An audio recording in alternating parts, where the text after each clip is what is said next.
Glória a Deus, a paz do Senhor Jesus, igreja. Amém. Estivemos ontem aqui, vivemos uma noite poderosa na presença do Senhor, uma noite do mover de Deus, entre todas as mulheres, profetizando que nós somos o bom perfume de Cristo. E poder retornar hoje aqui sabendo que os homens podem entrar, alegra o nosso coração também, né? Que ontem era só a mulherada e hoje estamos todos juntos aqui para adorar o Senhor. Poder retornar a essa casa é sempre uma honra. Eu sou muito abençoada aqui na Missão da Fé. É uma igreja que eu carrego no meu coração e tento ser coerente, demonstrar isso através das orações. Estou sempre orando por essa igreja que tanto abençoa a minha vida. Abra comigo a sua Bíblia no Evangelho do Senhor Jesus, segundo escreveu Lucas, capítulo de número 22. Quero agradecer a toda a galera aí que apoiou, investiu, adquiriu o vestuário que a gente ofereceu ontem. Muitas mulheres e moças vestindo a camisa literalmente. E isso aí alegra muito o nosso coração. Deus abençoe a vida de vocês. Até a camisa dos homens liquidou ontem, né? E hoje eu já vi a galera me marcando no Instagram e vindo com a camisa, né? Naquela proposta mais pop rock, eu curti, ficou muito legal. Então sobraram apenas alguns pouquíssimos vestidos. Então se você desejar adquirir no final do culto, ainda restam alguns poucos tamanhos, né, Raquel? Oi? Eu acho que acabou também, glória a Deus. Depois você dá um confere, se tiver alguma coisa vai estar no mesmo lugar que ontem, né? E isso alegra muito meu coração. Eu queria agradecer, lembrando a vocês que tudo que vocês adquiriram ontem aqui está indo para o núcleo missionário lá no coração do Amazonas. Então, que você saia daqui com essa consciência de que você também é um missionário, tá bom? Você investiu e abençoou, muito obrigada, de coração, Deus te abençoe. Evangelho do Senhor Jesus, segundo escreveu Lucas. Tem um vento vindo aqui, eu acho que é daquele ali, né? Daquele, é dali ele, será? Não desliga ali não, não tem como não, é central, né? Não, né? Tudo bem. Lucas, capítulo de número 22, versos 28 em diante. Pastora Glória, muito obrigada, Deus continue abençoando sua vida, sua casa. Você é uma mulher poderosa em Deus e em obras. O Senhor continue fortalecendo, dando saúde ao teu ministério. Muito, você é uma referência.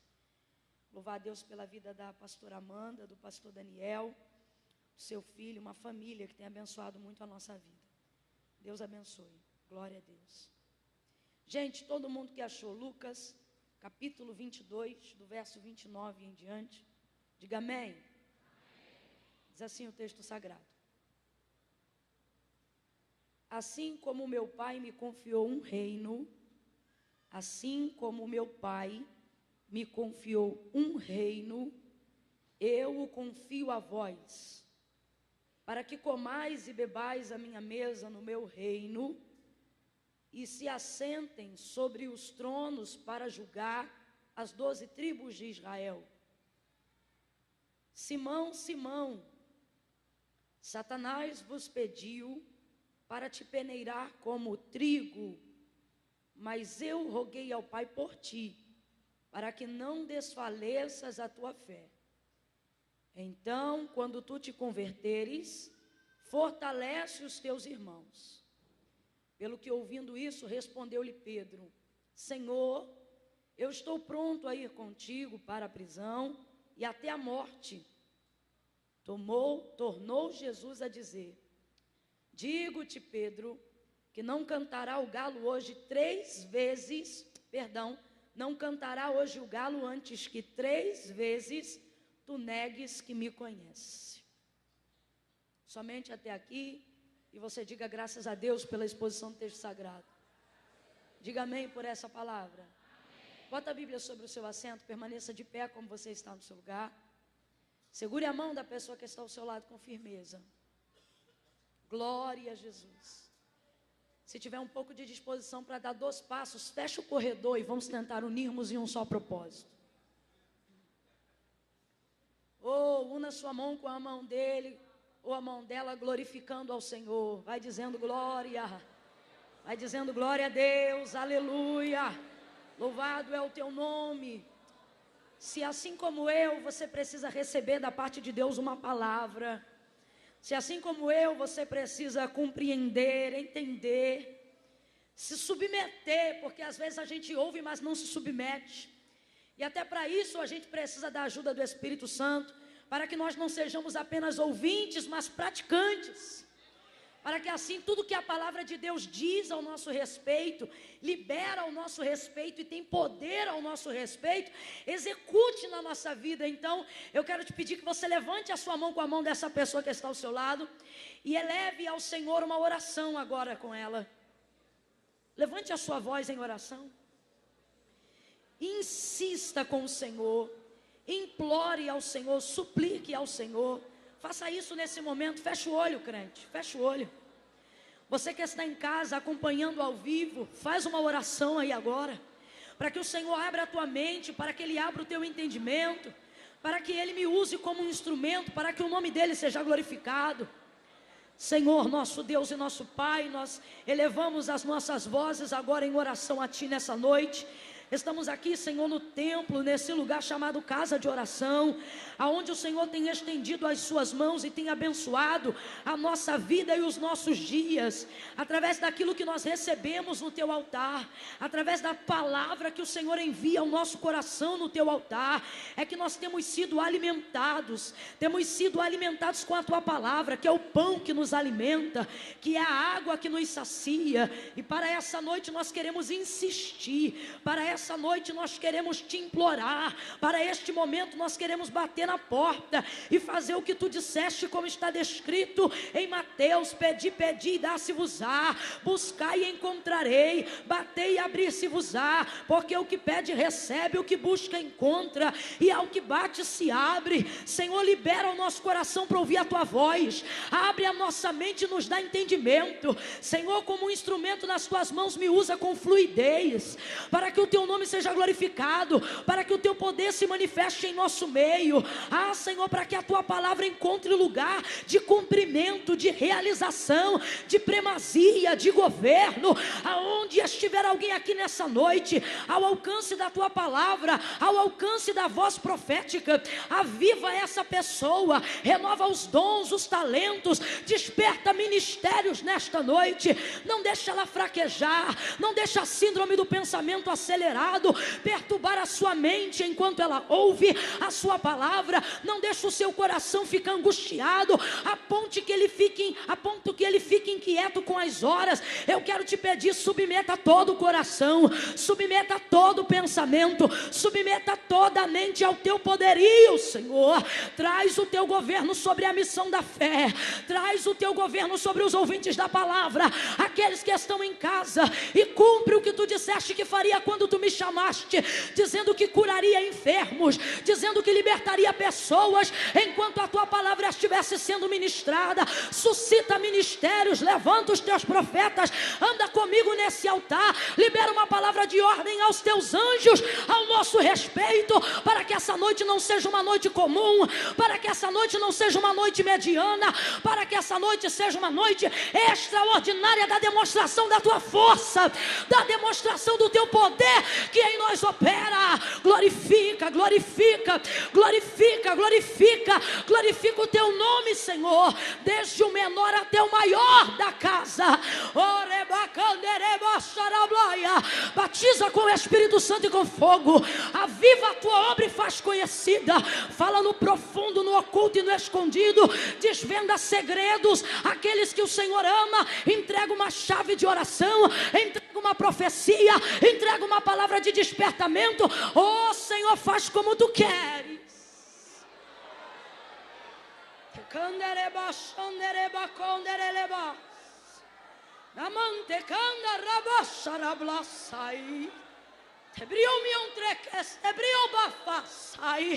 Alinha a mente desta pessoa aos teus propósitos, alinha os pensamentos aos teus propósitos, corrige intenções nesta noite.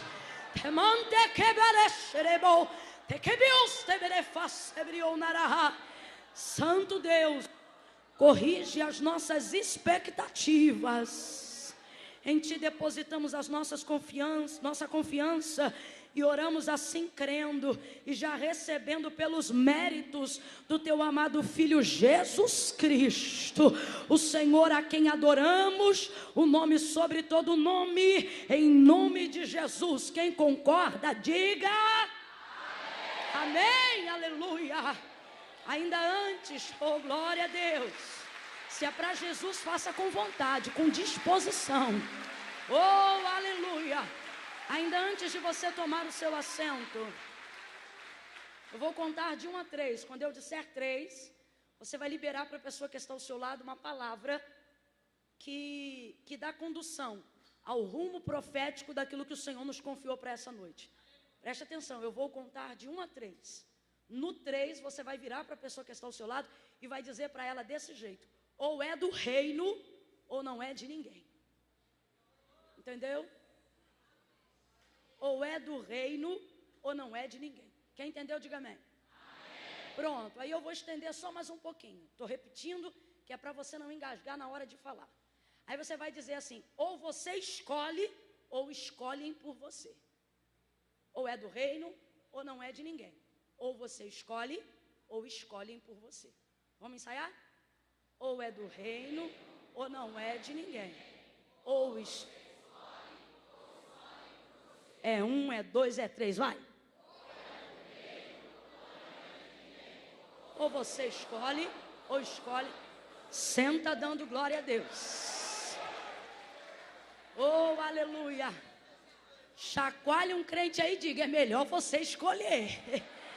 É melhor você escolher. E é melhor você escolher o reino de Deus. Aleluia. Glória a Jesus. Glória a Jesus. Aleluia.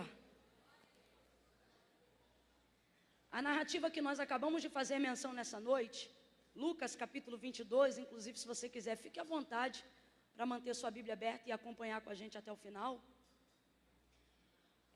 Vai falar sobre os momentos finais de Jesus Cristo, antes dele ser crucificado, antes da via dolorosa, antes da crucificação, do açoitamento, momentos antes. Na verdade eu estou falando de pouquíssimas horas antes, são os momentos. A narrativa de Lucas 22 são os momentos que antecedem o maior momento de dor e de agonia da vida de Jesus Cristo.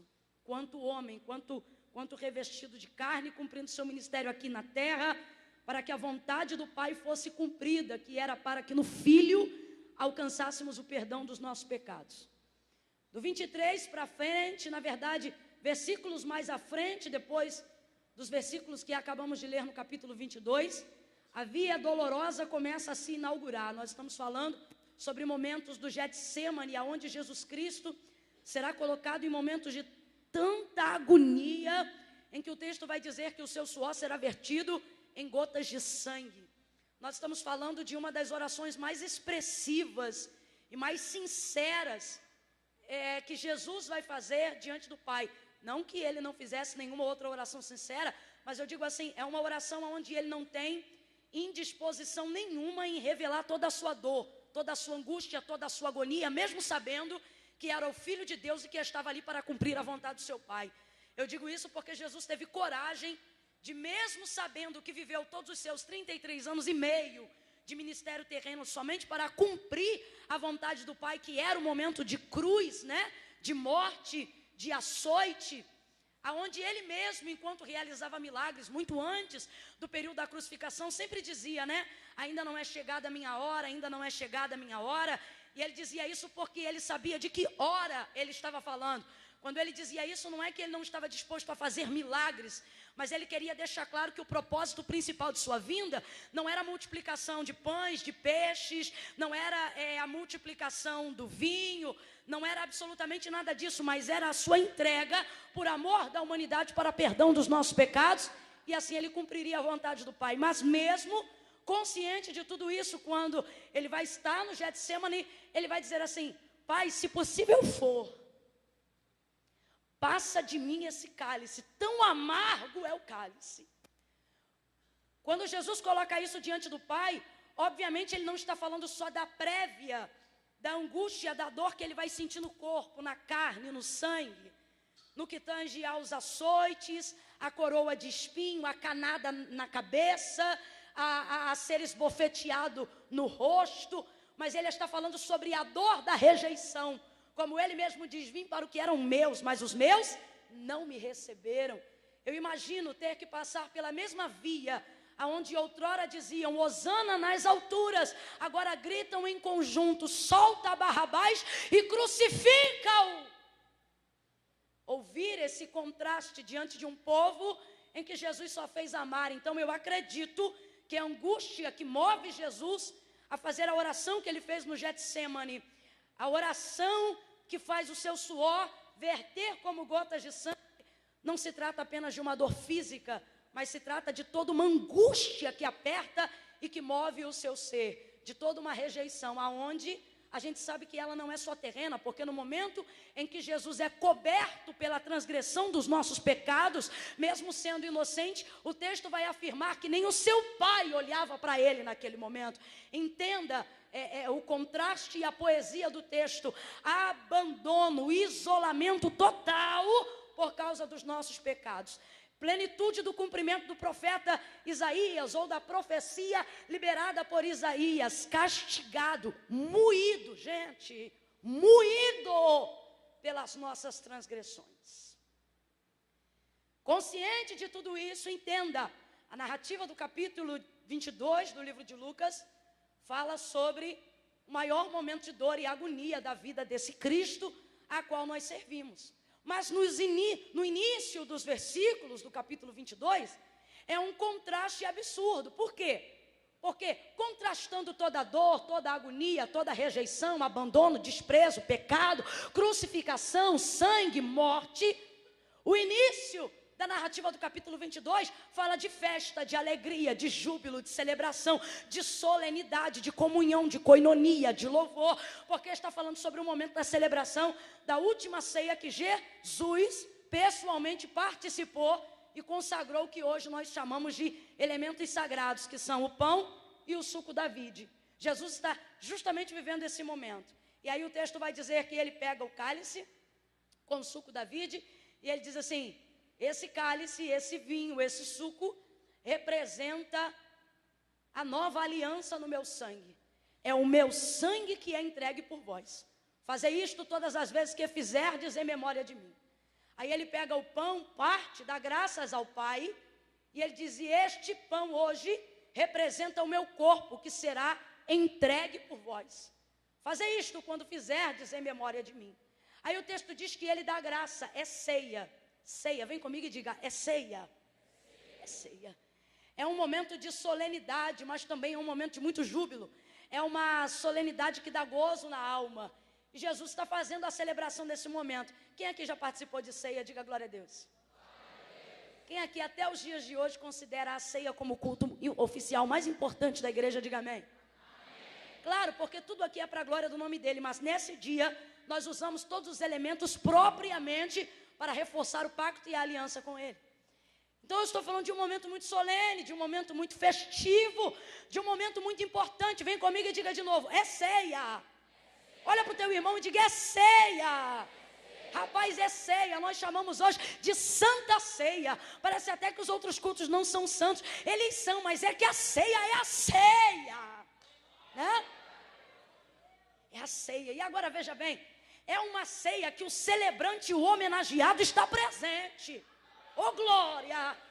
Jesus está ali partindo, dando significado, estabelecendo um padrão de fé, estabelecendo um padrão de memória. Agora veja que contraste. Versículos mais, logo a seguir, crucificação, dor, tristeza, rejeição. No mesmo capítulo, versículos anteriores, celebração, festa, júbilo, e o capítulo nem foi transformado ainda. E isso é muito bom para tipificar a vida do crente.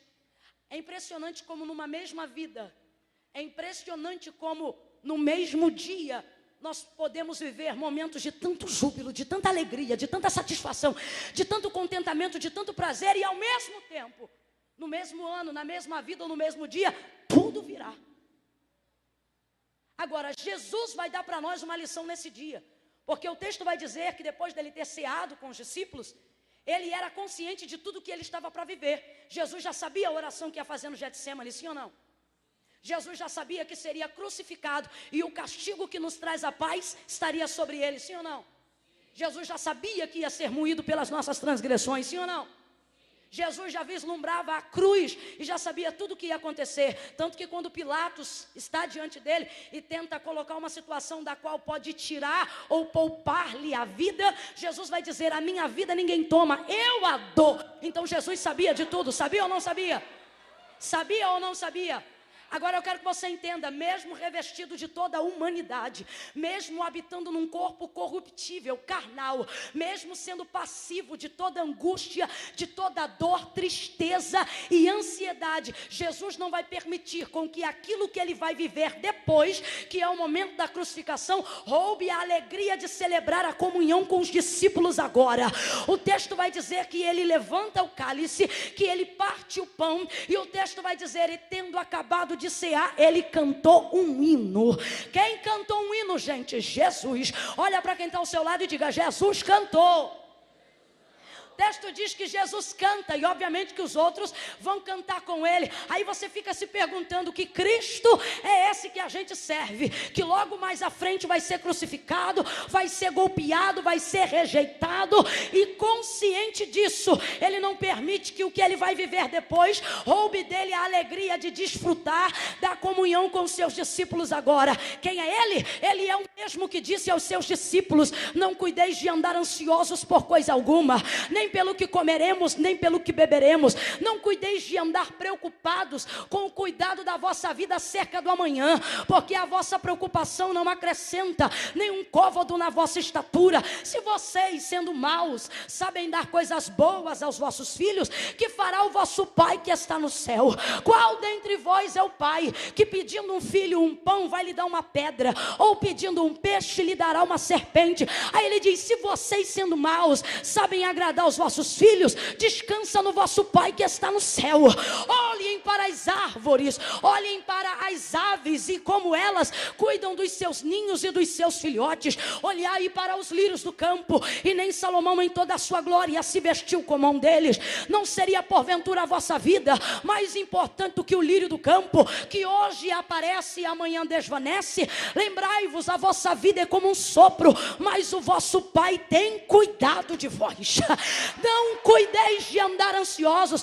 Quem era esse Cristo do capítulo 22? O mesmo que recitou essas palavras para os seus discípulos. O que é que ele está dizendo? Não permita que o que você está para viver amanhã te roube a alegria de desfrutar do dia de hoje. Viva agora, celebre essa noite de comunhão. Não adianta você estar aqui pensando na segunda-feira, não adianta você estar aqui dominado pelo relógio, pelo tempo da vida, não adianta você estar aqui e já com a barriga roncando, pensando no que é que vai comer quando chegar em casa. Jesus nos trouxe aqui e está nos dando um exemplo. Ele está dizendo: não permita que a tua segunda-feira roube o teu domingo, não deixa a tua terça-feira te roubar da tua segunda-feira. Para cada dia basta o seu mal. Irmã Camila, o que eu faço? Jesus está dizendo: faça como eu, a despeito do que está para acontecer depois, cante agora, celebre agora, se fortaleça agora. Oh, glória a Jesus! Jesus vai cantar um hino. Quantas vezes perdemos a força para vivermos o dia de amanhã, porque deixamos o que está para acontecer amanhã e esgotar o nosso hoje. Aí eu te pergunto: a tua ansiedade te acrescenta em quê?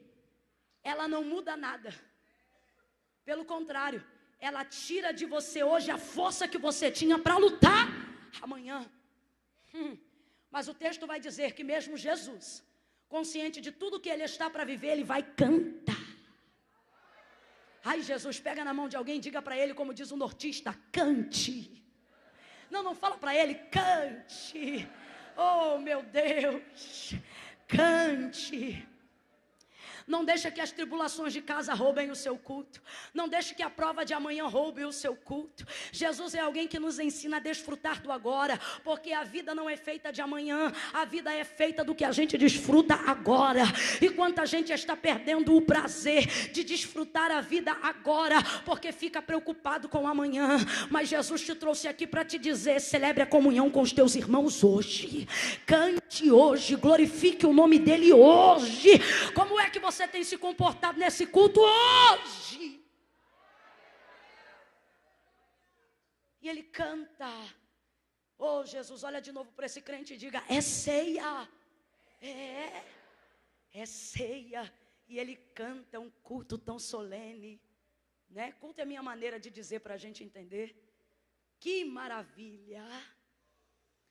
Aí a gente fica se perguntando: como é que pode? Num culto que é ceia, onde Jesus é o pregador e o ministro, o texto diz que de repente, depois de cear, sai no meio deles uma forte discussão. E a gente fica se perguntando: como é que alguém consegue arrumar briga num culto que Jesus é o pregador? Como é que alguém consegue arrumar um pé para discutir num culto que Jesus puxa a canção? Meu Deus do céu. Só que está rolando uma forte discussão entre eles. E isso vai acontecer porque depois de cear, Jesus começa a entregar a obra do Calvário, dizendo que é necessário que o Filho do Homem venha padecer, dizendo que ele vai morrer, mas que vai ressuscitar. Só que eu não sei, parece que a mente deles não está alinhado com a grandeza do propósito de Cristo. E eles, de vez ficarem consternados com o que Jesus está dizendo que está para acontecer, e vai acontecer nos mesmos versículos do capítulo um pouco mais à frente, eles começam a discutir entre eles para saber quem vai ser o maior. Não leva a mal, mas a impressão que eu tenho é que Jesus está dizendo que vai se ausentar, e mal ele saiu do meio deles e alguém já está discutindo para saber quem é que vai ser o líder na ausência de Jesus. E aí a briga começa, porque toda vez que alguém quiser ser o maior, haverá briga. Toda vez que alguém quiser ser o maior, vai haver discussão. Toda vez que alguém quiser saber quem era o melhor, vai haver perturbação. E eles conseguiram arrumar uma quizumba no meio da ceia, ou melhor, depois de cear. E aí o texto diz que Jesus vai paralisar aquela discussão, dizendo assim: vós sois os que estão comigo, padecendo as aflições desde o início. Jesus está dizendo: olha, eu só estou aturando vocês, porque são vocês os que estão comigo desde o início, e eu falei para o meu pai que não os deixaria. Aí ele diz assim: assim como meu pai me confiou um reino, assim como meu pai me confiou vem comigo, sem preguiça, assim como meu pai me confiou reino, Jesus vai começar a tratar com eles, quebrando essa visão provinciana, pequena, micro. Por quê? Porque Jesus está dizendo que vai se ausentar de um grupo, e eles estão conversando para saber dentre eles quem vai ser o maior. E o Senhor está dizendo para eles o seguinte: ei, parem de brigar por uma visão pequena, parem de brigar por um propósito pequeno. E ele começa a usar uma linguagem e um termo de reino, muito maior, muito mais amplo. Aí Jesus diz assim: lá fora as autoridades sujeitam vocês ao que eles querem que vocês façam, e por causa disso eles são ovacionados como maiores, mas entre vós não será assim. No meu reino, vem comigo e complete de novo: no meu, não é no meu trabalho, não é no meu serviço, não é numa visão provinciana, não é numa visão provençal, não. Ele está dizendo: no meu reino não é assim. Aquele que quiser ser o maior no meu reino, aprenda a servir o menor. Ele disse assim: dentre vocês, qual é o maior? Não sou eu? E eles disseram: sim, Senhor, tu és o maior. E ele diz: sendo o maior no vosso meio, eu poderia ter sido servido, mas o que foi que eu fiz? Eu vim para os servir. Aí Jesus está dizendo: nunca mais tenham essa discussão entre vós. Quando vocês quiserem saber quem será o maior, aprendam a servir, porque no meu reino quem serve o menor é o maior. Meu pai me confiou um reino, e como meu pai me confiou esse reino, eu confio esse reino a vocês. Aleluia. Abra comigo a sua boca pela terceira vez e diga reino. Diga reino. Você precisa entender, irmãos, que o reino de Deus é maior do que uma placa denominacional. Você precisa entender que o reino de Deus é maior do que uma visão de núcleo pequena. Você precisa entender que a visão de reino vai além de dogmas e costumes religiosos. Você precisa entender que a visão de reino vai além de uma visão pastoral. A visão de reino vai além de uma visão eclesiástica. A visão de reino é ampla. Um pastor pode ter uma visão, um outro pastor pode ter uma outra visão, mas se ambos estiverem na unidade de propósito, ainda que eles apliquem a visão de maneira diferenciada, ambos têm uma visão diferente para atender o mesmo reino. E no reino de Deus não tem o maior nem o menor. No reino de Deus tem aquele que serve. E quantas pessoas estão vivendo dentro de uma visão provinciana, achando que o reino de Deus é a sua igreja, achando que o reino de Deus é o seu grupo, achando que o reino de Deus é o seu ministério, achando que o reino de Deus é a sua visão. E o Senhor está dizendo: meu reino não tem a titularidade de uma cor, não tem a titularidade de uma tribo, não tem a titularidade de uma raça, não tem a titularidade de um povo. O meu reino não tem fronteiras. O meu reino não se divide na linha do Equador. O meu reino não é determinado da terra para o céu. Por isso Jesus disse: quando vocês forem orar, entrem no vosso quarto e orem assim: Pai nosso. A primeira coisa que você precisa bloquear para começar a entender o que é visão de reino é parar de achar que o Pai é só seu. Sua oração é só essa: meu pai, meu pai, meu pai, meu pai, meu pai. Sabe quem falava meu pai? A visão do profético. Por quê? Porque eles não se revelavam a Deus como nós nos revelamos em Cristo. Lá só estava a sombra daquilo que haveria de vir. Por isso que Eliseu diante de Elias vai dizer meu pai. Por isso que Elias diante de Deus vai dizer meu pai. E tantos outros profetas se referiam assim, numa visão exclusivista e unitária. Mas quando Jesus veio, ele vai deixar claro e ele vai dizer: ei, vocês vão parar com esse negócio de meu pai e vão começar a dizer: Pai nosso que está no céu, santificado seja o teu nome, venha a nós o teu. Abre essa boca, crente. Venha a nós o teu, venha a nós o teu. Seja feita a tua vontade, assim na terra como é no céu. As pessoas estão querendo determinar na terra e carimbar no céu. E o Senhor está dizendo: no céu nada será, no céu tudo já é. Ô irmã Camila, então como é que eu faço para receber? Pare de determinar aqui para receber lá. Comece a deixar o céu tocar a terra e dizer: Senhor, faz aqui o que já está acontecendo aí. Faz aqui o que já está resolvido aí em cima. Seja feita a tua vontade, assim na terra como é no céu. Irmã Camila, como é que eu sei se eu estou dentro ou se eu estou fora do reino de Deus? Primeira coisa, você está totalmente atrasado se a sua oração é só acerca do que será. No reino de Deus nada será. No reino de Deus nada será.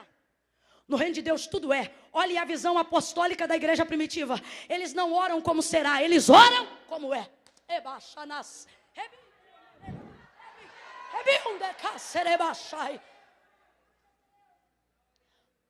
Só para dar um exemplo, Paulo chega numa cidade, olha para jovens que mal ouviram falar sobre a verdade do evangelho e diz assim: filhos, já tendes o batismo do Espírito Santo com fogo?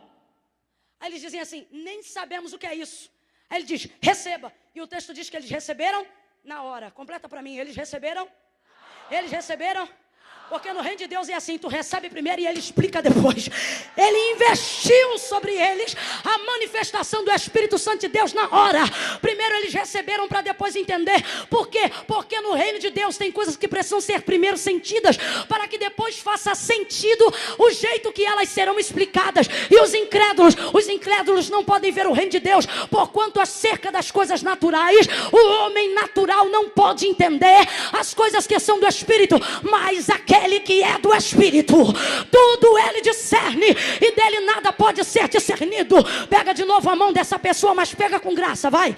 Não fica me olhando com essa cara de doido, não. Quem está me usando vai te pegar já já. Segura na mão dessa pessoa aí e diga para ele ou para ela: você é do reino. Você é do reino. Diga para ele ou para ela: no reino nada será, tudo já é. Deixa o céu tocar a terra nesse culto. E viva hoje, viva agora a manifestação de tudo que o reino de Deus tem para nos oferecer. Aleluia. Misture essas palmas com glória a Deus e aleluia. Aleluia. Oh, aleluia. Jesus está falando de um reino. Essa é a diferença de Jesus e Cefas. Cefas era um charlatão da época, que depois da morte de Cristo, Gamaliel vai fazer menção dele, dizendo que ele também veio trazendo uma nova doutrina, mas que não teve força para caminhar. Lembra quando prenderam a Pedro? Aí Gamaliel, o instrutor do futuro perseguidor e libertador Saulo, vai dizer: dai de mão a esses homens, porque se eles forem como Cefa, essa obra começa hoje e morre amanhã. Mas se essa obra for de Deus, Gamaliel não é convertido, Gamaliel não confessa ser Jesus o Cristo, mas ele é sábio, e se é sábio, tem discernimento. Aí ele diz: mas dai de mão a esses homens. Estava falando de Pedro e João, porque se esta obra for de Deus, larga ela, para que vocês, e olha para o Sinédrio e ele fala, para que vocês não se vejam lutando contra Deus, porque o reino de Deus é sempre eterno. Isaías vai revelar no dia em que ele foi erguido como profeta, e ele diz assim: no ano em que morreu o rei Uzias, eu, Isaías, vi o Senhor assentado sobre um alto e sublime trono. Vez ou outra a gente até usa uma expressão de que Deus se levanta do trono, mas isso é expressão com licença poética. Deus não se levanta do trono, porque levantar-se do trono dentro dessa conotação significa de alguém que precisa levantar para fazer alguma coisa, e Deus não precisa levantar para fazer nada. Você não vai ver em todo o compêndio de informações e de revelações do céu, quer seja no Gênesis, quer seja nos profetas, quer seja no Apocalipse, nenhuma visão aonde Deus esteja de pé, ou aonde o trono esteja vazio. Na sua onipresença ele age. O texto diz que ele faz dos seus anjos seus ventos e dos seus ministros uma labareda de fogo, mensageiros. O texto diz que ele sobe sobre as asas de 2 querubins e vai aonde ele quer. Não está falando da sua onipotência, está falando da sua onipresença. Deus vai a todos os lugares a hora que ele quer, sem sair do trono. Ah não, você não deve estar servindo mesmo que eu não, porque se eu não estivesse pregando eu queria ter 10 bocas para dar 10 glórias de uma vez só. Esse é o seu Deus. Esse Deus, Isaías diz que vai ver ele assentado sobre um alto e sublime trono. E qual é a época, qual é o cronos, qual é o tempo que Isaías vai ter essa visão? Num tempo onde o governo da terra está vivendo uma fase de transição, num tempo onde o trono de Uzias está vago, porque estão decidindo quem é que vai se assentar nele. Mas ele diz: naquele dia eu vi um trono no céu, na terra ou no céu? Na terra ou no céu? Isaías conhece o trono da terra, mas ele diz que está vendo um trono no... E ele diz: e nesse trono eu vi ele assentado. Está sentado. João vai compartilhar da mesma visão. O profeta Ezequiel vai compartilhar da mesma visão. E todos eles sempre verão Deus sentado sobre o trono. Está falando do seu governo sempre eterno, sempre eterno. É desse reino que Jesus está falando. O que o salmista vai falar sobre o poder do reino do céu? Ele diz que quem está na terra manda na terra, porque a terra compete os governos da terra. Ele diz assim: mas quem está no céu, manda no céu, manda na terra e manda embaixo da terra. Porque os céus são mais altos do que a terra. Aí vem Jesus no capítulo 22 do evangelho dele, segundo escreveu Lucas, e diz assim: eu confiei a vocês um rei. Pelo amor de Deus, gente. Um reino. Oh meu Deus, é muito poder. É poder. Poder. Nesse reino não cabe visão medíocre. Nesse reino não cabe partidarismo. A igreja de Corinto vai começar uma visão partidarista, igual a briga dos discípulos para saber quem é maior. E quando esta congregação está montada em Corinto, Paulo vai precisar escrever uma carta, em razão de Apolo ter chegado lá primeiro do que ele. E o texto diz que Apolo era um varão grande, cheio de Deus e aprovado na palavra, conhecedor da palavra e grande na palavra. Pense num pregador, pense num discipulador, era Apolo. Aí ele chegou desbravando a igreja de Corinto. Depois Paulo começou a enviar cartas doutrinárias à igreja de Corinto, e a igreja de Corinto não reconhecia o apostolado de Paulo. Por quê? Porque eles começaram a trazer partidarismo, achando que Apolo era maior, que só deveriam receber carta de Apolo, que só deveriam ouvir Apolo. Mas tanto Apolo quanto Paulo serviam o mesmo Deus e pregavam a mesma obra, porque eles não pregavam visão provinciana, nem visão imperial, nem dogma religioso. Eles pregavam uma igreja indivisível de Jesus Cristo sobre a face da terra. Aí o que Paulo vai escrever? Ele vai dizer: pare com esse negócio, estou falando a grosso modo, pare com esse negócio de dizer eu sou de Paulo, e outros dizerem eu sou de Paulo, ou eu sou de Apolo. Aí ele diz: eu plantei, Apolo regou, e é Deus que dá o crescimento dessa obra.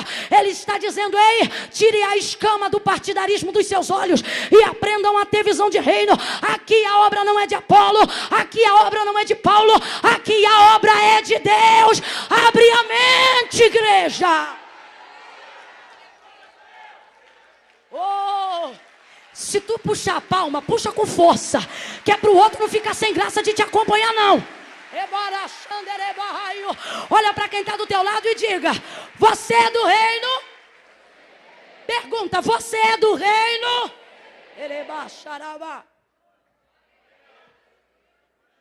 Ou você olha torto quando vê alguém sem brinco? Ou você olha torto quando vê alguém no altar de calça?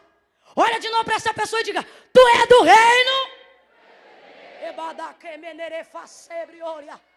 Ou você ainda tem preconceito racial? Ou você tem preconceitos econômicos? Ou você acha que a sociedade é dividida por castas? Olha de novo para essa pessoa e diga: tu é do reino? Que cara ela está fazendo? Fala para mim aí. É cara de quem já se indignou com a mensagem? É cara de quem já está assim: eu acho desnecessário essas colocações?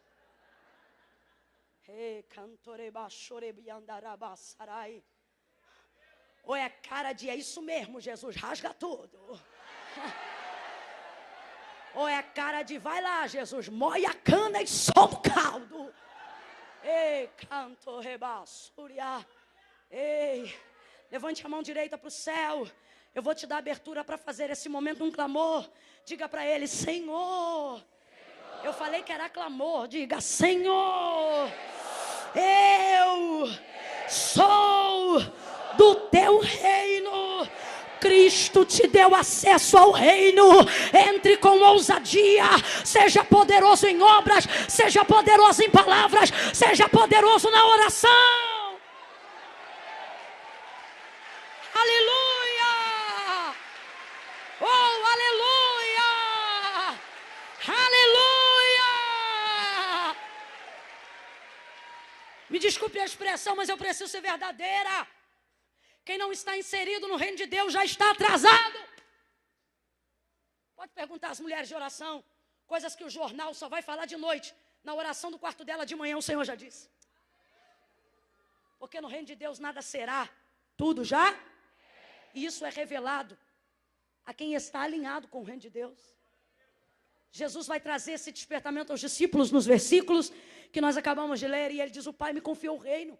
E eu estou entregando o reino que o meu Pai me confiou a vocês. Para determinar, para julgar, para decidir. O reino de Deus te dá liberdade de poder de decisão. Quantos profetas você conhece? Como Elias, por exemplo, que sendo inserido dentro do contexto do reino, ele disse: sobre a minha palavra não cairá chuva nem orvalho sobre a terra. Decidiu e assim foi.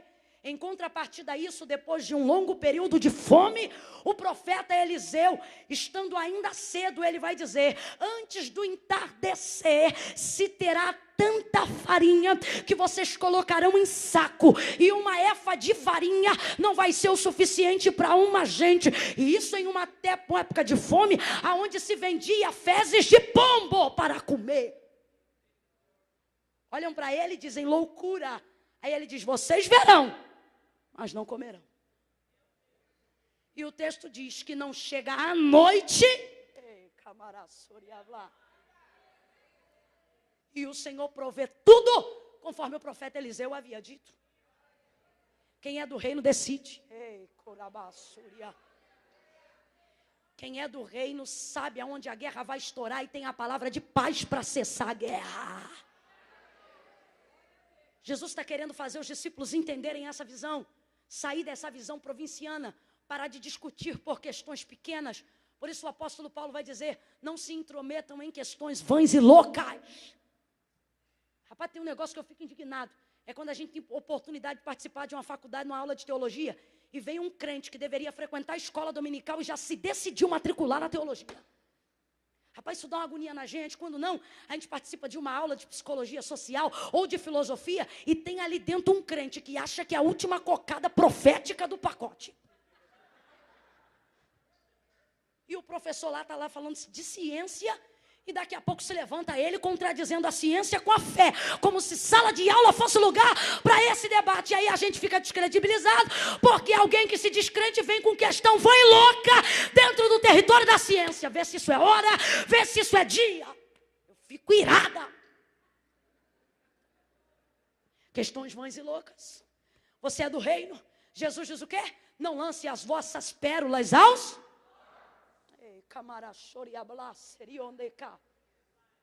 Jesus quer alinhar a mente dos discípulos a esse princípio. Os discípulos não estão entendendo. Estão igual esses alunos que eu acabei de falar dentro das faculdades. Eles voltam numa cruzada evangelística onde viram o poder de Deus se manifestar. Aí eles chegam diante de Jesus e dizem: Jesus, nós fizemos 2 coisas hoje. Meus filhos, o que é que vocês fizeram?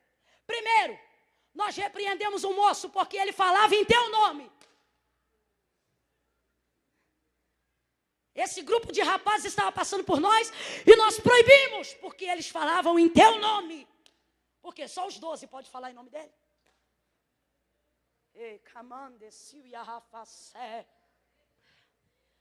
Aí já vão tomar uma de cara. Jesus diz: ei, abre a mente. Quem não é contra nós é ao nosso favor.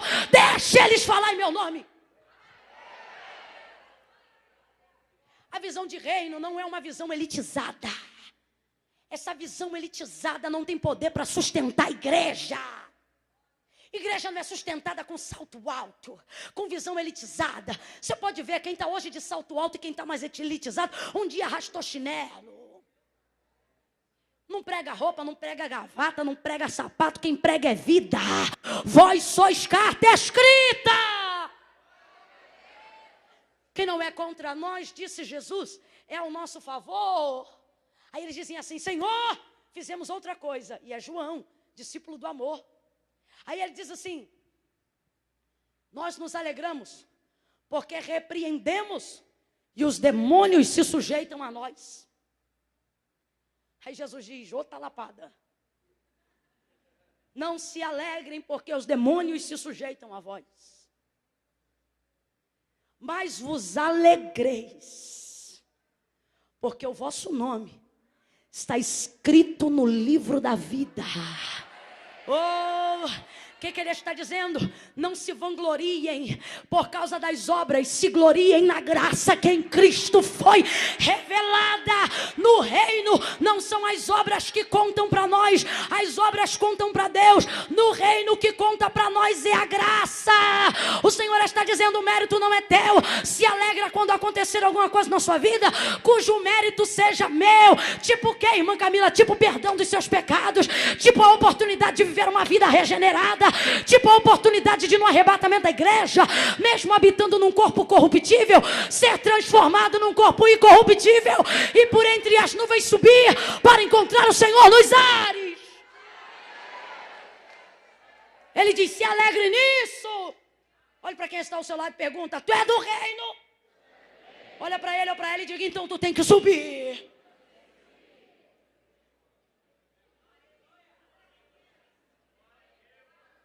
Alguém se alegra em saber que vai subir? Desculpa, mas eu vou falar a verdade. Tua alegria é fraca e é pouca comparada à grandeza da revelação. Por quê? Porque no fundo você se gloria nas obras.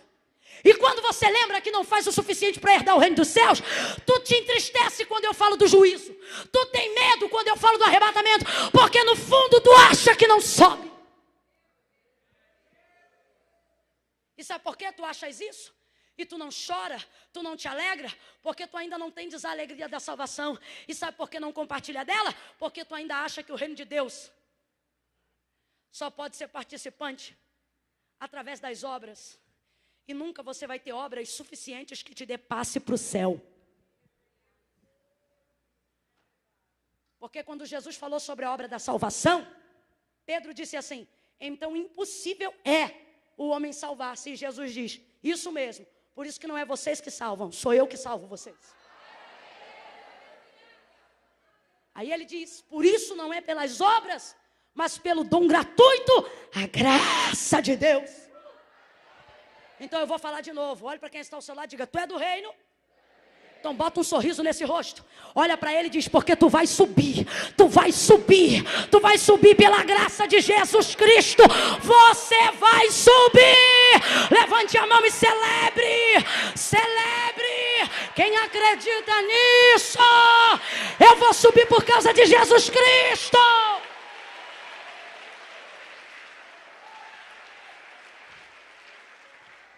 Por isso Jesus vai deixar claro e vai dizer entre os apóstolos, se teu coração te condena,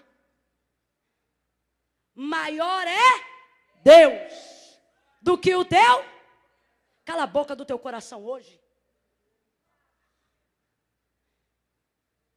Quando teu coração pregar para você, você não é do reino, você diga para ele, cala a boca, não te perguntei nada. Ai, mãe, eu estou ouvindo uma voz no meu coração. A palavra de Deus diz que o coração do homem é enganoso. E quando o homem cede à tentação dele, conduz o homem a caminhos que parecem vida, mas neles estão a morte. Deus é maior do que os caminhos, Deus é maior do que o teu coração. E a graça de Deus está sendo revelada entre nós, para que nós venhamos entender que não fazemos parte de um núcleo eclesiástico.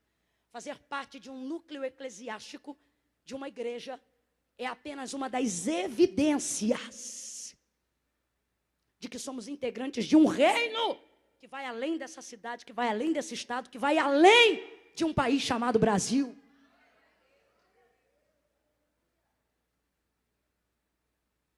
Essa discussão de quem é o maior, de quem é o melhor, Jesus para implementando a visão de reino.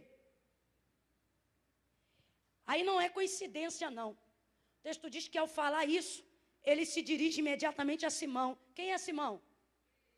Quem é Simão? Quem é que você acha que começou a briga?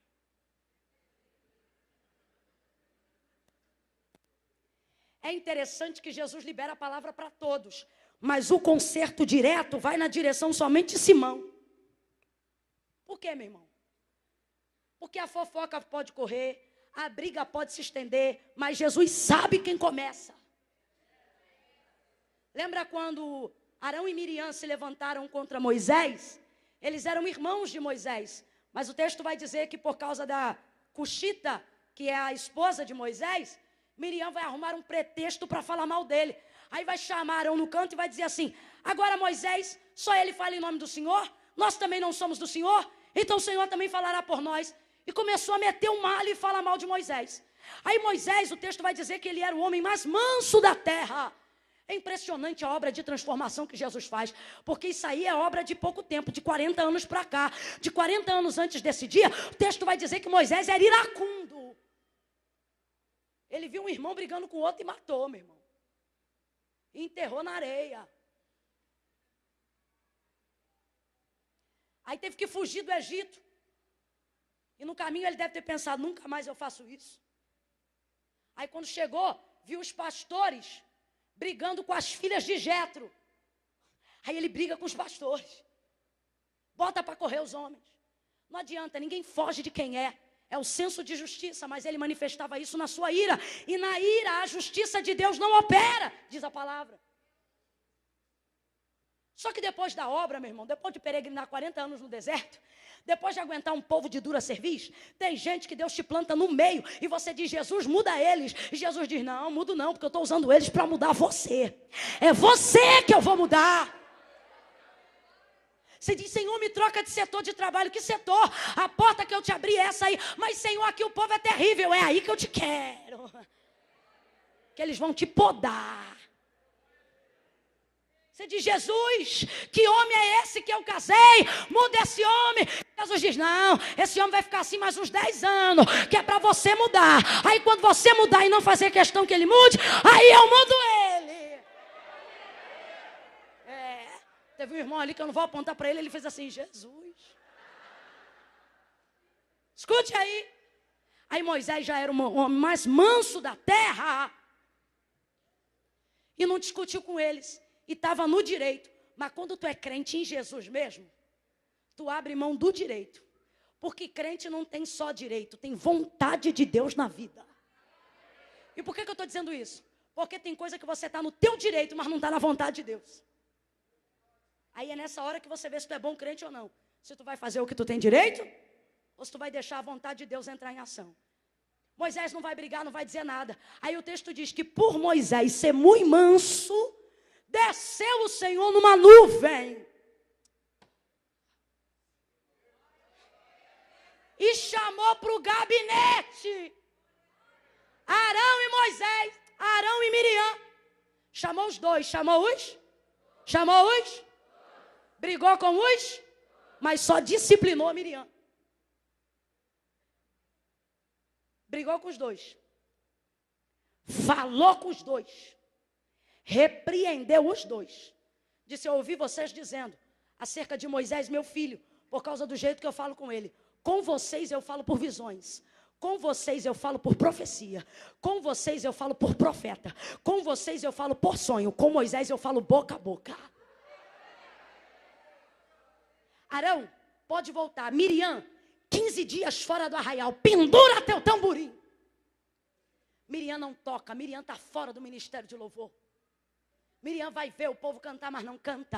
Miriam vai ver o povo tocar, mas não toca. Miriam vai ver o povo ofertar, mas não oferta. Miriam vai ver o povo consagrar, mas não consagra. Miriam vai ver o povo entrar no tabernáculo, mas ela não entra. Ou melhor, vai ver o povo consagrar, mas não consagra. Ela fica lá e leprosa. O Senhor coloca lepra sobre ela.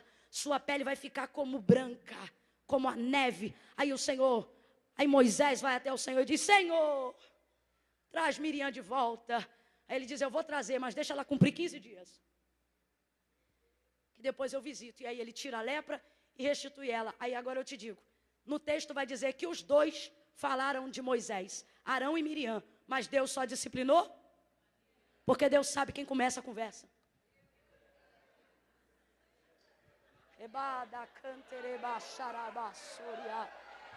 Eu acho que Jesus está falando com alguém.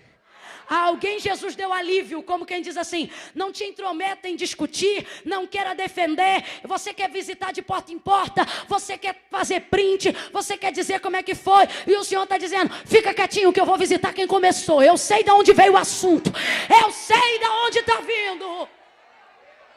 O texto diz que a forte discussão está entre eles, mas o Senhor só se dirige a Pedro. Quem será que começou com essa conversa? Quem será que era o sanguíneo no meio dos fleumáticos?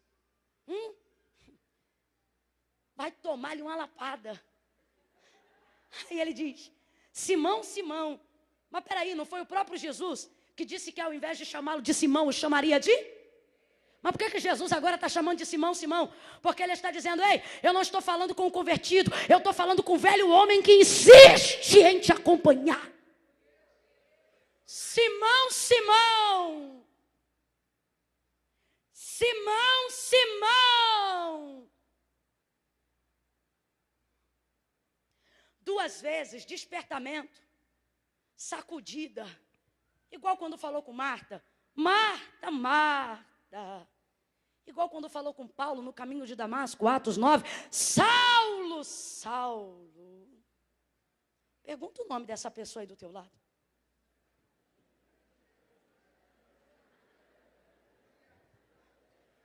Pergunta para ela de novo. Tu é do reino? Então vai tomar uma chamada. No 3, você vai chamar o nome dele ou dela 2 vezes. Pergunta de novo que eu não quero que você gagueje, vai. Sabe o nome de quem está do teu lado, sabe? Vai chamar 2 vezes. É 1, é 2, é 3. Chama! O Senhor está dizendo, vou te sacudir para te despertar. Vou visitar teu velho homem para você entender que ele precisa estar adormecido. Jesus vira para Pedro e diz, Simão, Simão, Satanás te pediu para te cirandar como trigo. Cirandar é peneirar, irmão.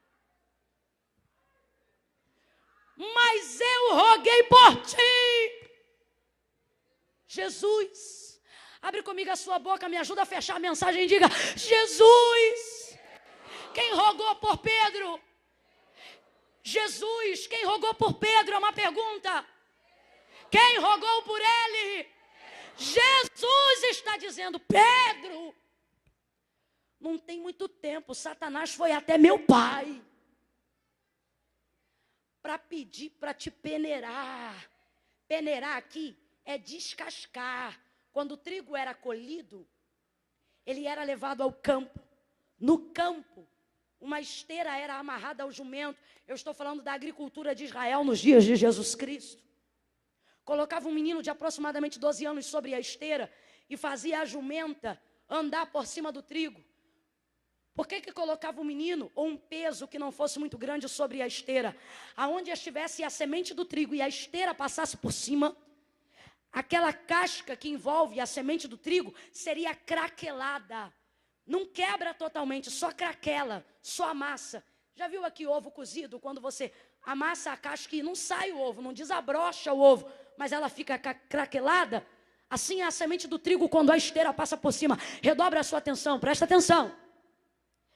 Quando ela vai passando, craquela a casca do trigo. Aí a semente fica lá dentro, guardada, mas a casca está craquelada. Quando esse processo termina, o agricultor pega toda a semente do trigo que foi craquelada pelo peso da esteira, pela força da jumenta, e coloca na peneira, literalmente uma peneira, ou de esteira daquelas grandonas que você joga com a pá, ou aquele arado de mão. Quem aqui já viu uma esteira daquelas redondas que a gente bota assim na mão? Já fez uma obra naquela casa lá, minha filha, já? Então levanta a mão quem já viu uma peneira, pelo amor de Deus. Não é de confeiteiro não, tá, filha? É aquela que você bota nas 2 mãos, envolvida por um vímel ou por um arco de madeira, e ela normalmente é de arame ou é de esteira. O que ela faz? Jogava a semente do trigo ali e sacudia a peneira.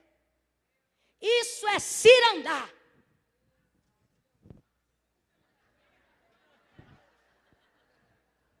Isso sua, isso cansa. E o diabo não tem problema de arrumar trabalho com a nossa vida. E joga a semente do trigo. Por que ao ser craquelada vai para a peneira? Qual é a função da peneira? A peneira faz o que cutícula dura e unha quebrada faz com roupa. Sabe o que é isso? Homem sabe o que é isso também. Porque quando a cutícula fica dura, e tu passa numa blusa, em alguma coisa, ela puxa o fio, ela arrebenta alguma coisa. É o que acontece quando uma semente craquelada cai em cima da peneira. A peneira faz aquilo que está craquelado agarrar nos furinhos, nos buraquinhos da peneira. Aí quando a semente cai ali, quando a casca cai ali, e o que vai cirandar, o que vai peneirar, mete pressão na peneira. A casca está craquelada, agarra na peneira. O que acontece? A casca solta e só a semente fica. Segura a casca e solta a... Vem comigo. Segura a casca e solta a... semente. O agricultor coloca no celeiro a casca ou a semente? Para o céu entra carne, sangue ou alma? Por isso Jesus vai usar a tipologia do trigo para dizer como é que funciona o reino de Deus na terra. Mateus, deixa eu ver se é Mateus, espera aí. Mateus capítulo 13, verso 24. E propôs-lhe Jesus uma parábola dizendo assim, ouça comigo. O reino dos céus é semelhante a um homem que semeia a boa semente no seu campo. Presta atenção, presta atenção. Só marca o texto lá em casa, não deixa de ouvir agora não. Propôs-lhe uma parábola dizendo, o reino de Deus é semelhante a um homem que semeia a boa semente no seu campo. Mas enquanto os homens dormiam, veio o inimigo e semeou o joio no meio do trigo. E foi embora. Quando a erva cresceu e frutificou, apareceu também o joio. E então indo ter com ele os servos do pai de família, ou seja, os trabalhadores no campo, lhe disseram assim, Senhor,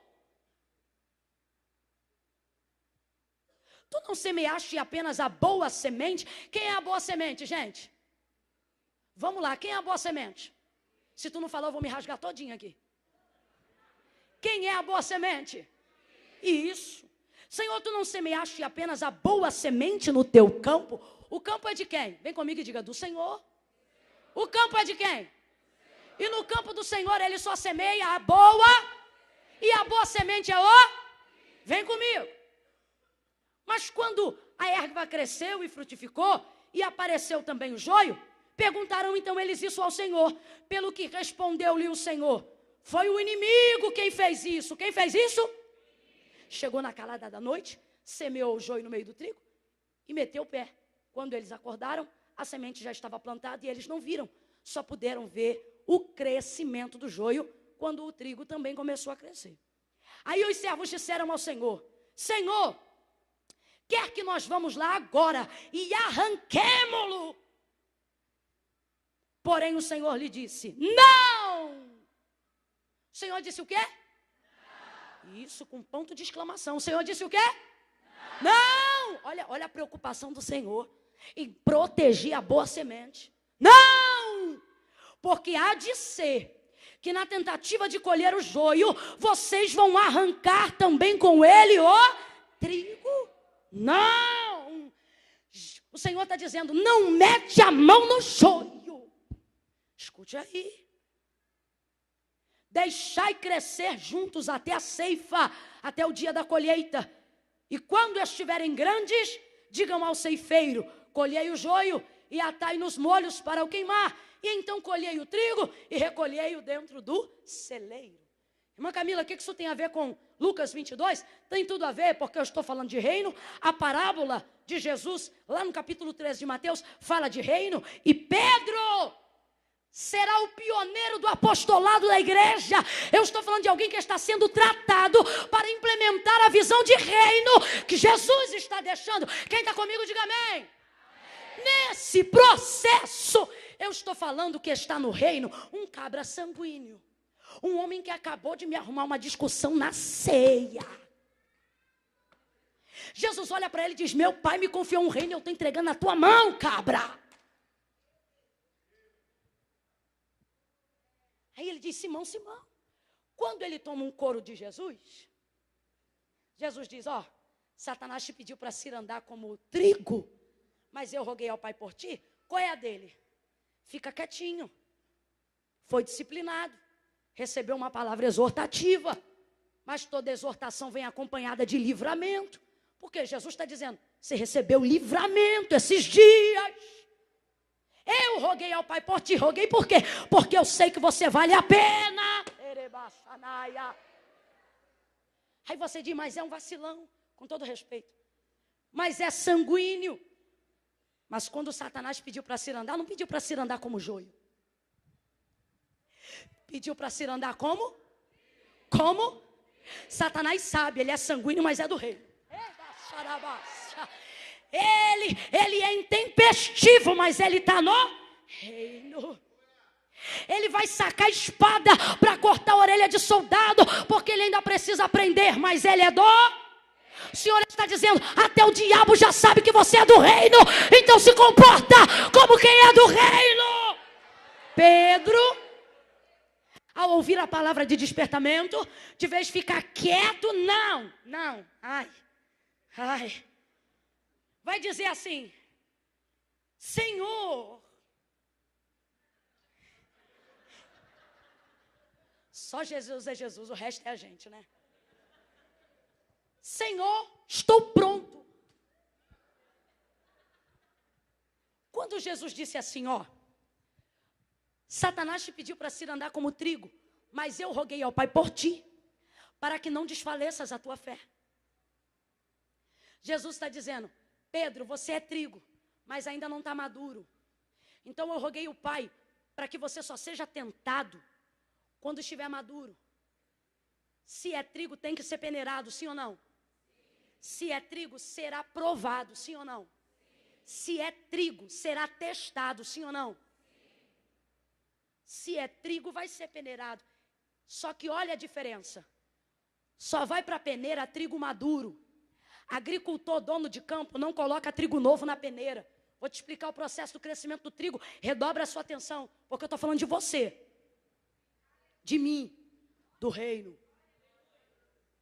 Se você pega um trigo maduro e coloca na peneira, a dor que a peneira, ou o que a peneira vai causar na casca, favorece a semente. Porque o que ela faz? Ela arranca a casca e libera Mas isso só acontece se o trigo estiver maduro. Porque o trigo maduro, a casca, o invólucro da semente, só protege ela, mas ela está solta. Pega um galho de trigo pronto para ser colhido e chacoalha ele. A semente já está solta Vem comigo, a semente já está solta Abre essa boca, a semente já está solta Agora, para que serve a casca? Para proteger a semente quando o trigo está novo. Quando o trigo está novo, a semente vai crescendo agarrada à casca. Quem está me acompanhando diz amém. Se tu pega um trigo novo e coloca na peneira, quando ele ferir a casca, também vai ferir E aí vai ficar podre, não entra no celeiro. Aí eu te pergunto, agricultor vai plantar para perder? Vai semear para estragar a semente? Por isso Jesus roga dizendo, Pai, é trigo, mas não deixa ele ser peneirado agora. Porque senão eu vou perder o investimento que eu fiz nele. Presta atenção. Pedro, ao ouvir isso, o que Jesus está deixando claro? Pedro, você é bom, mas não está maduro. Pedro, você é trigo, mas não está pronto. Quem está me ouvindo diz amém. Dá uma olhada para quem está ao teu lado e diz, tu é crente, tu é de Deus, tu é bom, mas não está pronto. Se Jesus disser que você não está pronto, você não está, meu filho. Me deixa cantar. Quando for hora de cantar, você canta. Me deixa pregar, calma. Não basta ter voz para cantar, tem que saber se você está pronto. Porque aqui não são os dons, é a essência, a semente, é o que vai por dentro, que conta a sua aptidão. Nem todo cantor é ministro de louvor. Nem todo ministro de louvor pode ser cantor. Está entendendo? Jesus acabou de olhar para ele e disse para ele, Pedro, você não está pronto. Qual era dele? Cala a boca e agradece a oportunidade pelo livramento. Não. Olha como começa a conversa dele. Senhor, estou pronto. Para ir contigo à prisão.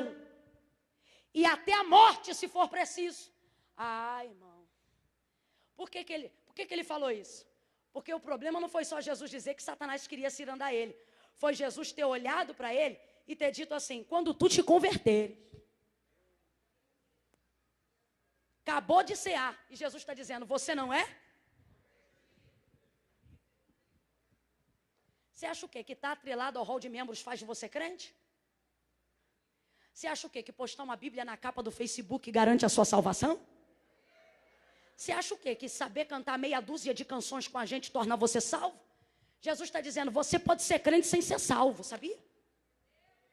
Você pode ser da igreja sem ser convertido. Foi isso que agoniou Pedro, o constrangimento diante dos seus irmãos. Só que Jesus não disse só isso. Jesus disse, quando tu te converteres, o que ele está dizendo? Tu não está pronto, mas vai ficar.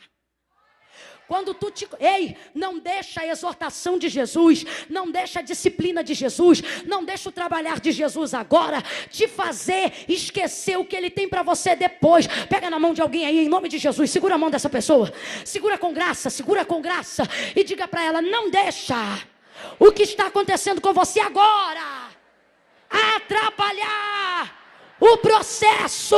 Jesus está rogando por ti, então vai aguentando, vai dando glória, vai dando aleluia, vai dizendo que Ele é bom. Aguenta o tranco, segura a tua cruz, segue. Aleluia. Eu vou fechando aqui, aí Jesus diz assim: quando tu te converteres, fortalece os seus irmãos. Senhor, estou pronto para ir contigo até a morte e a prisão. Mas Jesus olha para ele e diz: Pedro, o galo hoje não canta antes que 3 vezes tu me negue. Eu costumo dizer que tem gente que acha que o galo canta 3 vezes. Não. Até o galo é mais prudente do que Pedro. Jesus está dizendo: antes das 6 do dia de hoje, você vai me negar 3 vezes. Não é que vai me trair, você vai me negar. Aí você diz: irmã Camila, qual é a diferença de trair e negar? A diferença é que algumas pessoas estão cometendo enquanto estão aqui. Vem à igreja, glorifica somente a Deus, não se curva diante de nenhum ídolo constituído por mãos. Aí quando a gente pergunta: quer fazer uma aliança com Jesus? Você diz: hoje não. E vai embora sem fazer aliança com Ele. Quem é você? Você é do tipo que não trai, mas vive negando. Vou consertar não, é isso mesmo.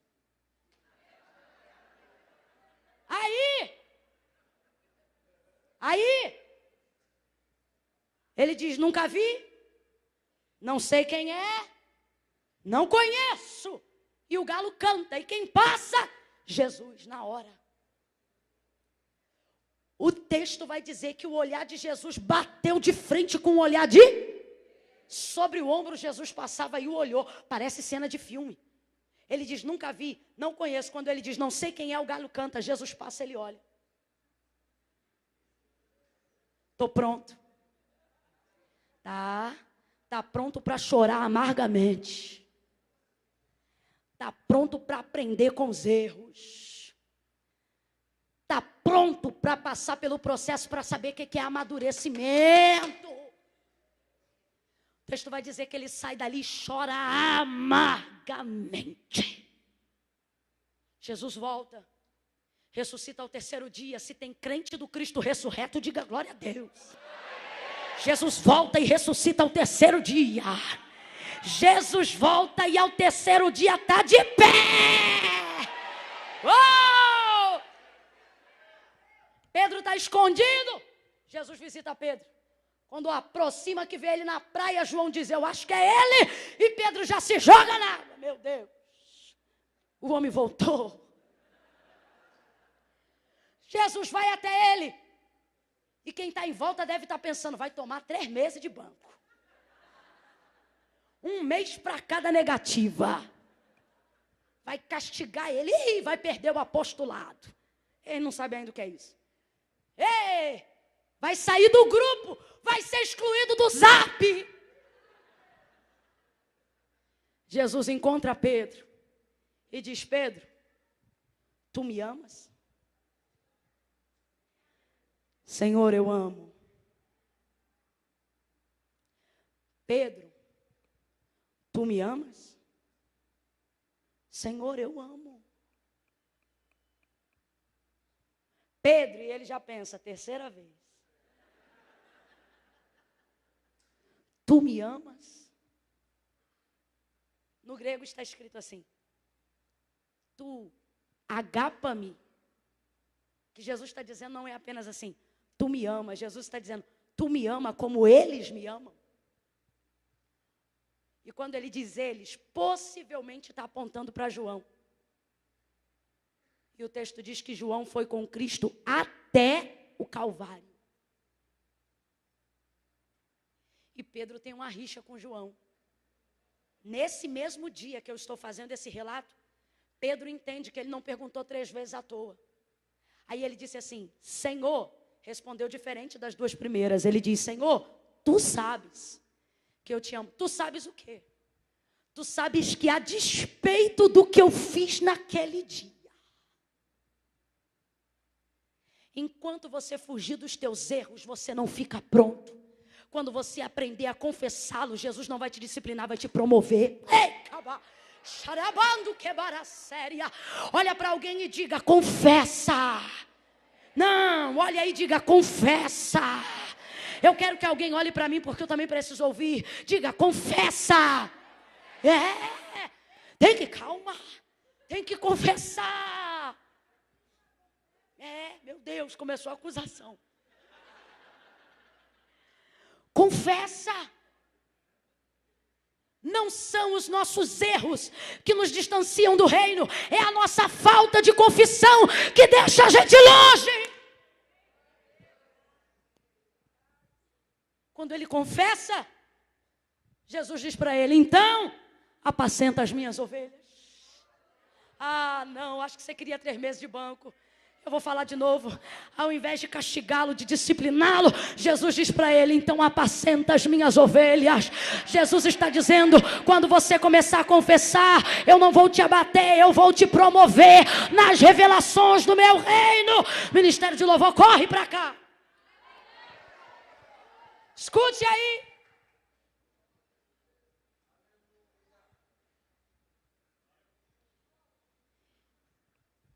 Jesus promoveu ele. E esse trigo que era novo, ficou maduro ou não ficou? Eu estou falando de quem? Isso, me rasgava todinha aqui agora. Eu estou falando de quem? De quem? Isso. Ficou maduro ou não ficou? Ficou bom ou não ficou? Ficou pronto ou não ficou? E se está pronto, pode ir para a peneira, sim ou não? Pode ser tentado, sim ou não? Pode ser testado, sim ou não? Pode ser provado, sim ou não? E tem gente que está aqui e está dizendo: Senhor, porque eu estou sendo tão provada? E o Senhor está dizendo: porque você está pronta.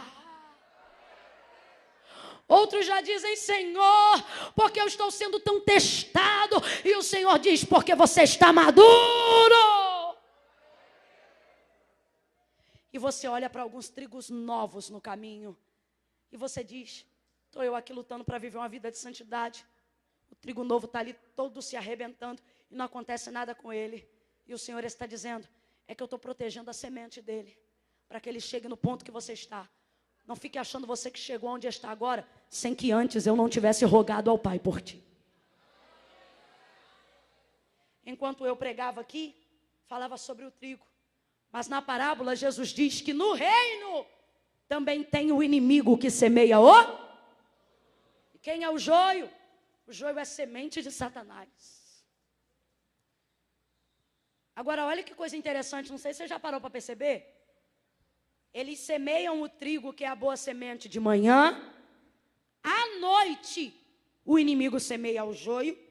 E quando cresce, o texto diz que os dois, o trigo e o joio, crescem juntos. Como é que pode, se o trigo foi plantado primeiro? Porque o joio cresce vazio. O joio cresce sem semente. E crescer sem conteúdo é mais fácil. Crescer sem palavra é fácil.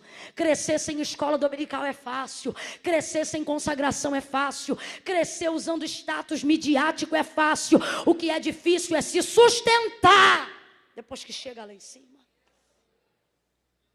Segunda coisa, os servos vão até o Senhor.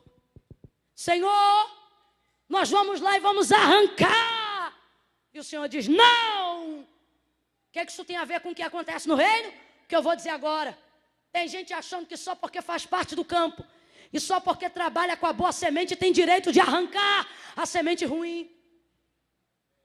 É gente que está usando o tempo que Deus deu, o salário que Deus deu, o ministério que Deus deu, a vida que Deus deu, para cuidar de arrancar o joio. E qual é o problema? O problema é que na tentativa de arrancar o joio, tem gente passando por cima do trigo, famílias inteiras se afastando, ministérios inteiros quebrando, porque tem gente achando que é o profeta da verdade, usa a rede social para falar tudo que não presta, por trás da muralha digital, se acha o último defensor do evangelho. Parece que ele descobriu um evangelho que a gente só está conhecendo agora. Porque eu falo mesmo, porque eu digo mesmo, porque a verdade tem que ser dita. Quem disse que só porque tem que ser dito significa que você tem autorização para falar? Gente que fala, que traz escândalos sobre a justificativa que está defendendo a noiva. Mentira. Quem defende não deixa ela nua. Diz que está defendendo a noiva e mete malha em tudo que é pastor. Diz que está defendendo a noiva e vem a público ficar trazendo escândalo. Aí, irmã Camila, mas tem que falar. Há uma linha tênue que divide um escândalo de uma denúncia.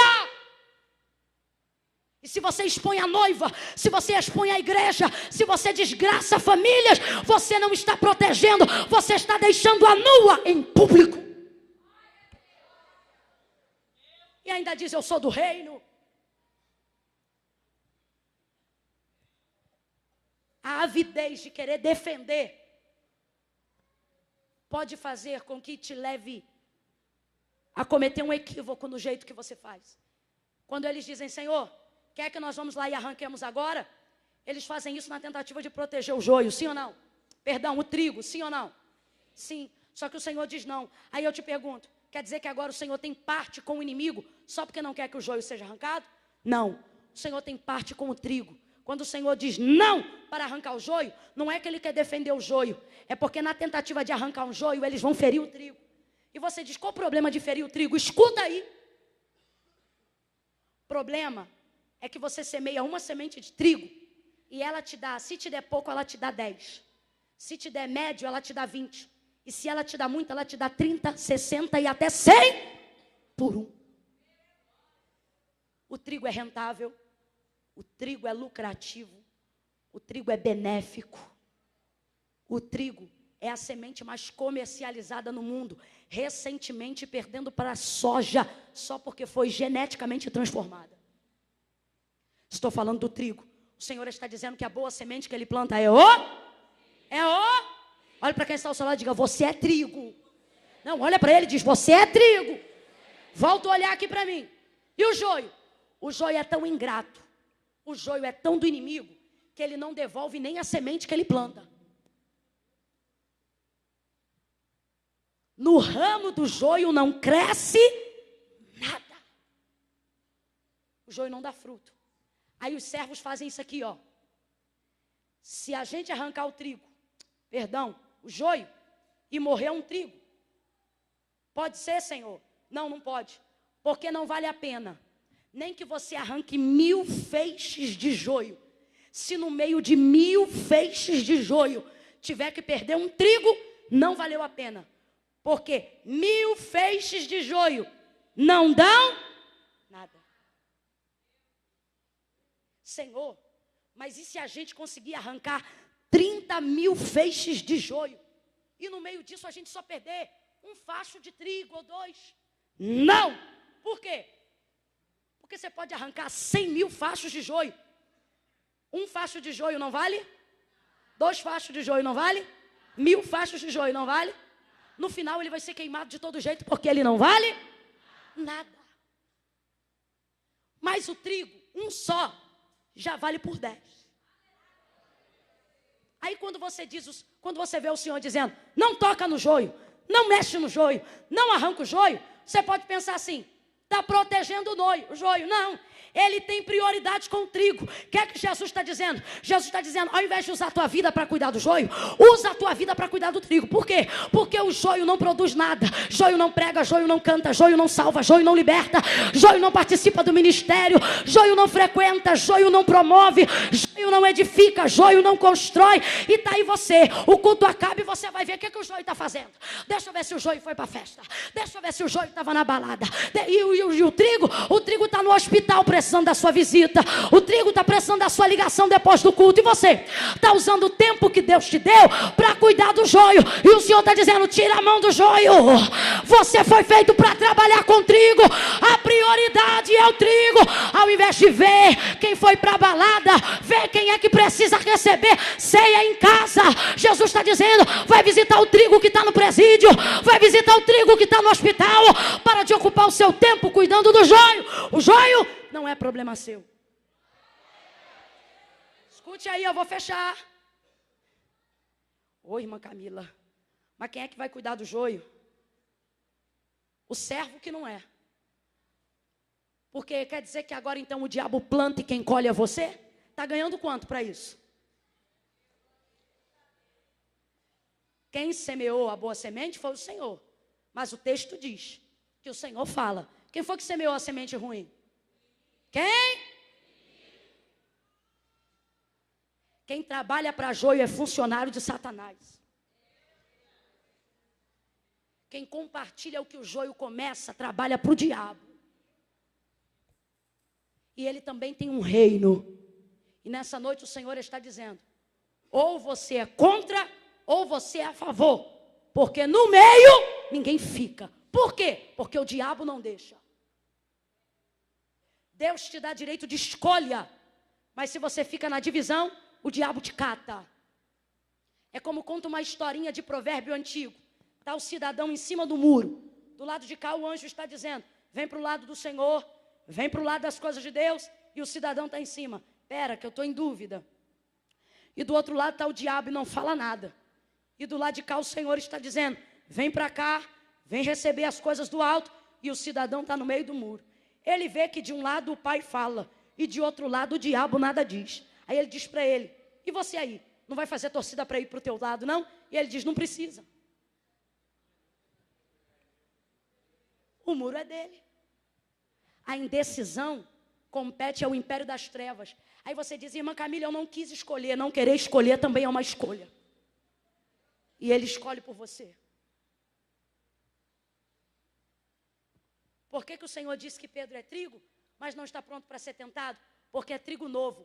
E trigo novo é igualzinho o joio. Parece o joio, mas é trigo. Enquanto eu estou pregando aqui, você fez uma lista na sua cabeça. Fulano é joio, Beltrano é joio, joio. Joio. Sabe essas pessoas que você listou? O Senhor está dizendo, trigo novo. Que é isso, irmã Camila? O Senhor está dizendo, ei, é porque está novo. É porque não está pronto. É porque não está maduro. Aí parece joio, mas é trigo. É trigo. Irmã Camila, não entendi, vai entender agora. Jesus te trouxe aqui para te dizer, guarda ele como guardou a Pedro, Senhor. Por quê, Senhor? Porque novo ele dá trabalho, mas maduro ele aceita ser crucificado por amor ao meu nome. Novo ele me nega, mas maduro ele confessa que eu sou o Cristo. Tá entendendo? Pega na mão de quem está ao seu lado, pega na mão dessa pessoa, chacoalha ela e diga para ela, solta da casca. Jesus está te amadurecendo, você vai ficar maduro. Fica de pé quem acredita que é do reino e vai ficar pronto para o reino. Oh glória!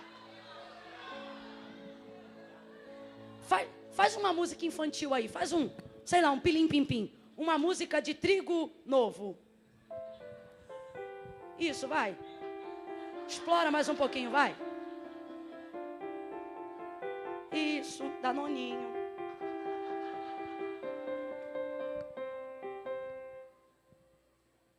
Uma música de crente Nutella, vai. Vai, é infantil. Ajuda ele. Não precisa ser uma música, meu filho, é um espontâneo, uma música que caracteriza que é infantilidade.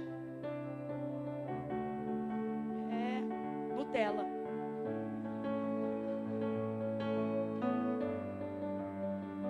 Uma coisa mais infantil aí, não?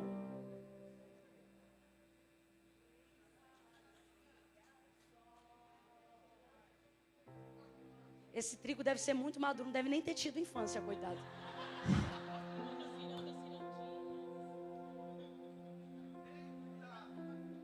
Não, eu não sei não vem?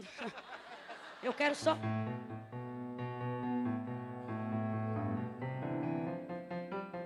Trigo novo. Trigo novo.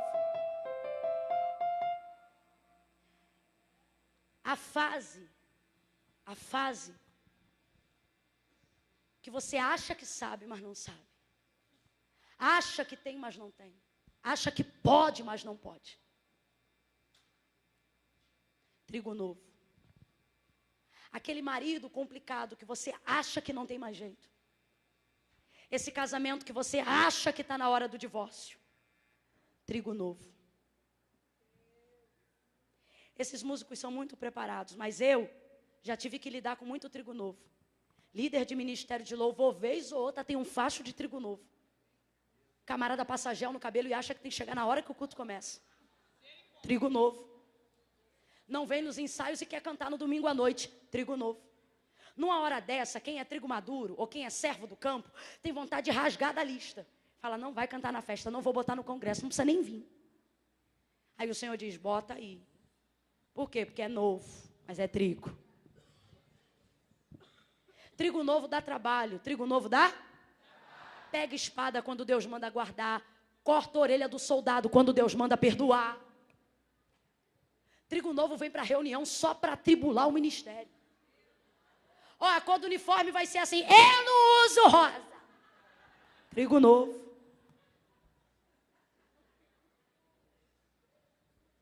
Trigo novo abre a boca para dizer, não concordo. E você está aí pensando, joio, joio, joio. O Senhor está dizendo, recicla, porque é tudo trigo, trigo, trigo, trigo. Só que é novo, aí te lembra o joio. O trigo novo e o joio são iguaizinhos em fase de crescimento. Só que quando o amadurecimento chega, fica claro quem é joio e quem é, porque o trigo produz fruto. Esse músico que hoje te dá trabalho, lá na tua igreja, lá na tua congregação, ainda vai ficar maduro. Esse obreiro, que hoje é cabeça do motim, ainda vai estar pronto para ser teu vice. Mas não desperdice ele só porque é novo. Jesus rogou por Pedro. Porque sabia que novo ele dava trabalho, mas maduro ele ia dar muito fruto. Esse filho novo é rebelde, mas maduro vai ser um pregador de excelência. Esse marido novo te dá dor de cabeça, mas maduro ainda vai te ajudar em oração. Jesus trouxe-nos aqui nessa noite para dizer, faça pelos Pedros, trigos novos, o que eu fiz por ele, rogue ao Pai. Faz um som agora de trigo maduro. Oh. Oh. Cadê a guitarra? Entra aí com o som de trigo maduro.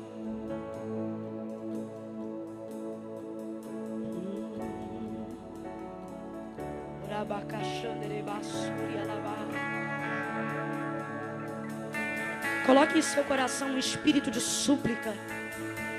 Comece a pedir ao Senhor, Senhor, eu quero amadurecer. Senhor, eu quero soltar da casca, das circunstâncias. Eu quero parar de ser um crente que dependa do que está do lado de fora. Eu quero amadurecer.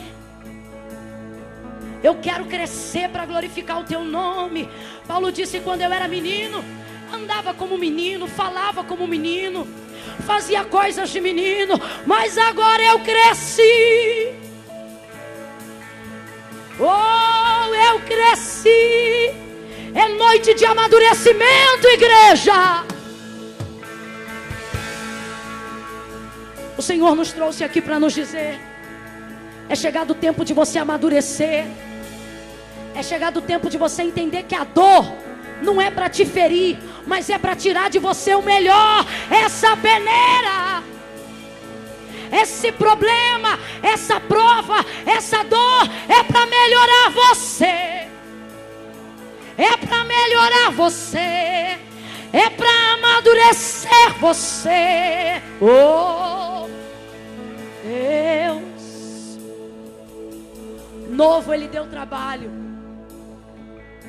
mas maduro ele aceitou ser crucificado. E ele disse: faz um favor, vira de cabeça para baixo, porque eu não sou digno de morrer a morte de meu Senhor. O Pedro que negou novo está disposto a morrer depois de maduro. Novo, ele disse que não conhecia Jesus, mas quando maduro, diante do sinédrio, fizeram um acordo dizendo: olha, a gente te solta, é só você nunca mais confessar que Jesus é o Cristo. Aí ele diz: se quer prender, prende, se quer matar, mata, porque me importa primeiro obedecer a Deus e depois os homens. Aí eu te pergunto: cresceu ou não cresceu? Frutificou ou não frutificou? Amadureceu ou não amadureceu? O Senhor está dizendo: eu vou fazer valer a pena as orações que você está fazendo. Eu vou fazer valer a pena o rogar ao Pai que você está fazendo. Pegue na mão de alguém, pegue na mão de alguém, segure na mão de alguém. Diga para esta pessoa: você é do reino, você é do reino. Solta da casca. Se você tem ousadia no Espírito Santo, sacode ela, sacode ele assim, diz: solta da casca. Mostra o que você tem de melhor. Mostra o poder do reino de Deus. Deixa o céu tocar a terra, usando a tua vida como ponte. Eu vou falar isso de novo. Deixa o céu tocar a terra, usando a sua vida como ponte, usando a sua vida como canal. É em você que o reino de Deus vai se manifestar. Solta a mão dele, porque agora é individual. Eu vou contar de 1 a 3. No 3, vai sair do lugar e vai vir ao altar de Deus. Quem não quer negar,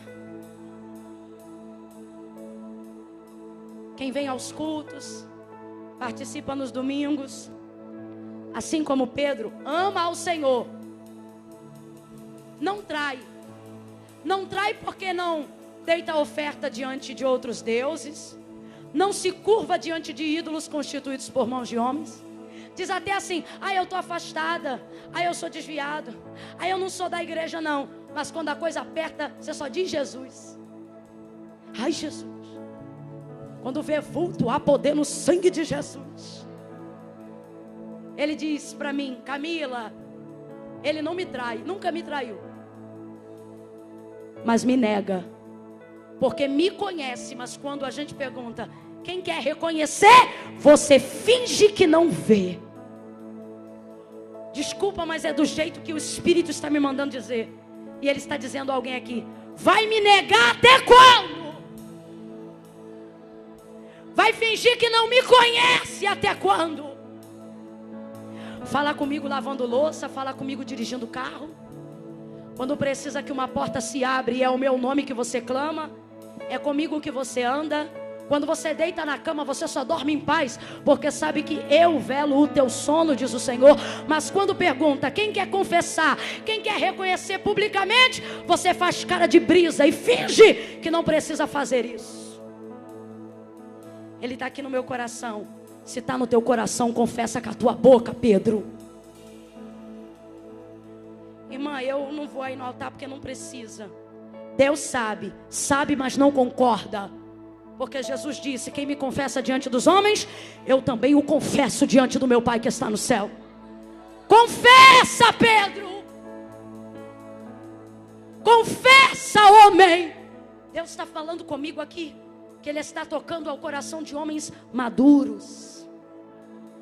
Vêm à casa de Deus, ofertam, mas nunca vieram ao altar. E tá aí todo durão: eu sou um pai de família. E o Senhor está dizendo: você é pai de família na tua casa. Na minha casa você é meu filho. Na minha casa você é meu filho. Confessa. Novo tem coisas que precisam ser ajustadas. Nova tem coisas que precisam ser arrumadas. Mas Jesus está aqui nessa noite dizendo: eu estou rogando ao Pai por ti. A igreja fecha os olhos. Os salvos em Jesus, levante a mão e comece a orar para que Jesus traga, promova. Você não vai vir no altar para ser exposto. Você não vai vir no altar para ser humilhado. Você não vai vir no altar para ninguém colocar o dedo na sua cara e dizer que é pecador. Não! Quando eu disser 3, vai sair do lugar e vir ao altar quem reconhece a Jesus como Senhor. Quem precisa fazer um concerto com Ele hoje. E sabe que precisa estar diante dEle, confessando isso diante dos homens. Eu conto a igreja ora. Eu quero ouvir a igreja orando. Vamos lá, igreja. Comece a orar, comece a rogar ao Pai. Enquanto você ora por quem está aqui, Jesus cuida de quem está na sua casa. Enquanto você ora para Jesus salvar quem está aqui, Jesus salva alguém da sua casa. 2, o ministério de louvor pode começar a preparar. 2,5, irmã Camila, sou eu. Eu tenho andado distante. Eu venho à igreja, mas nunca confesso. Eu venho aqui, mas nunca chego ao altar. Irmã Camila, eu estou afastada há anos, eu estou desviado, eu estou distante, e eu entendo que é hoje, porque no reino nada será, as coisas já são. 3, descola teu pé do chão, sai do teu lugar agora. Você que precisa confessar Jesus hoje, você que precisa voltar para a casa do Pai hoje. Ser filho de crente não te torna salvo. Vamos lá, ministério. Ser filho de crente não te torna salvo.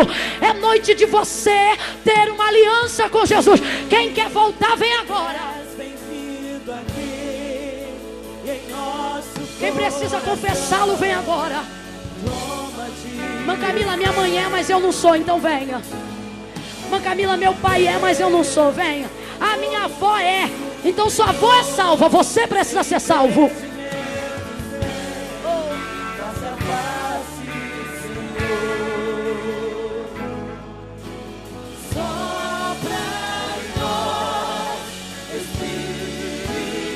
Te queremos. Quem é do reino, levante a mão para adorar. Diga: sopra.